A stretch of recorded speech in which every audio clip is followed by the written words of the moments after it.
All right, you want to tune in today. We're going to be talking about weed, cannabis, distribution, growth, all of it, with a couple of very feisty brokers. It's going to be a good time.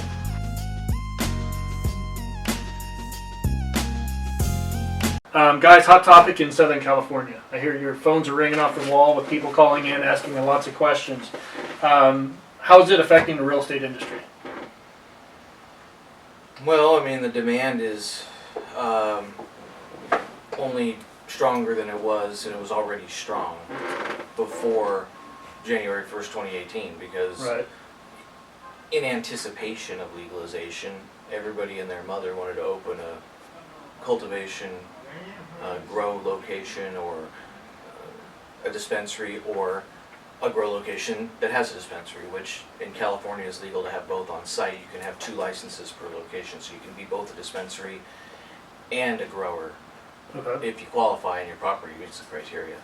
But now it's just even more in demand, because now that it's legal and the state is in the process of writing their laws and regulations that are going to govern this whole thing, people are, have gotten a fire lit under them, since it'll be probably a good 6-8 months before the laws are actually in place. So people are scrambling to try and get the location that they want while there's still a chance, because by the time the laws and everything are in place, all the quality places will be snatched up, and a high percentage of landlords still reject outright the idea of leasing their property to a cannabis type tenant. But I think now that it's legal, and some of the stigma, or most of the stigma for that matter, is kind of worn off, and now 8 states total, and that number is growing every year, have legalized marijuana possession, growth, usage, etc. for 18 and over. Recreational. Totally recreational, totally legitimate. So. How about medical? Is that's medical? bigger? Still, more than half the states in the union have a medical law on the books. So, medical cannabis is still, and for instance, Florida in 2016 passed their first legalization law for medical usage.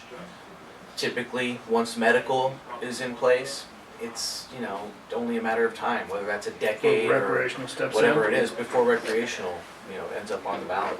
And that's when, Go and that's the people, the medical marijuana, the dispensaries they're going to be the first in line for these licenses that the city of LA is giving out. You need the licenses in LA, and then you bring that to the state, and then they accept that. You just go through an extensive approval process. But yeah, the medical marijuana ones are the ones getting the temporary license for recreational first. So. How many licenses? Because I can imagine they've got a certain number of licenses for the state, or is it? How do they do that? It's so many licenses in the state, or by city. Every county decides. Like, every county. Yeah, some counties say they're going to allow it, others say they're not. And then once a county says yes, then every locality, each individual state and that city in that county will get to decide, based on their own internal processes, whether they want to have it or not. For instance, out in San Bernardino County basically has banned it, and it's straight up illegal in Upland, for instance, which is a city Right. in San Bernardino County. Right. Then you go to LA, and LA County has approved it, and some cities, like Claremont, the neighboring city to Upland, they allow it, but they have a cap on how many dispensaries, where they can be. So they're only giving out like 4 licenses, I think, for their whole city. Okay.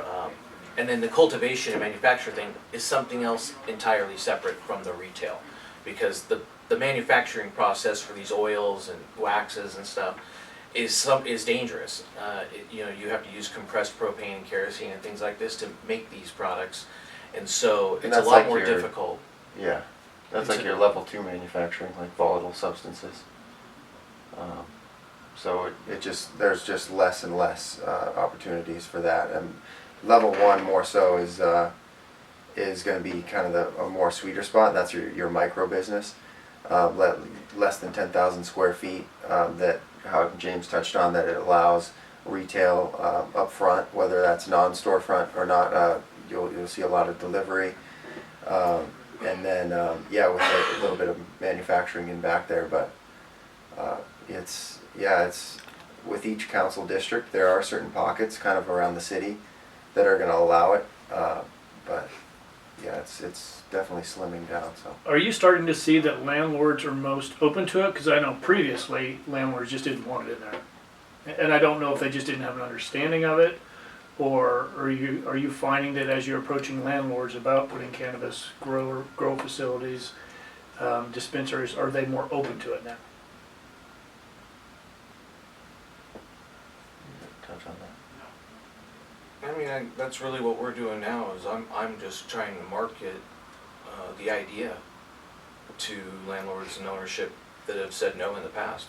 Okay, going back out to you know, them, just convince educating them on the them. Tell them, process. look, that you know, as far as your hang up, as, you know, not having cannabis because why? You know, you don't allow you won't rent to a cannabis tenant because of, and try to find out what their real objection is. And sometimes they think they're going to get raided, or the government's going to seize their property, or there's going to be feds and ATF all over the place.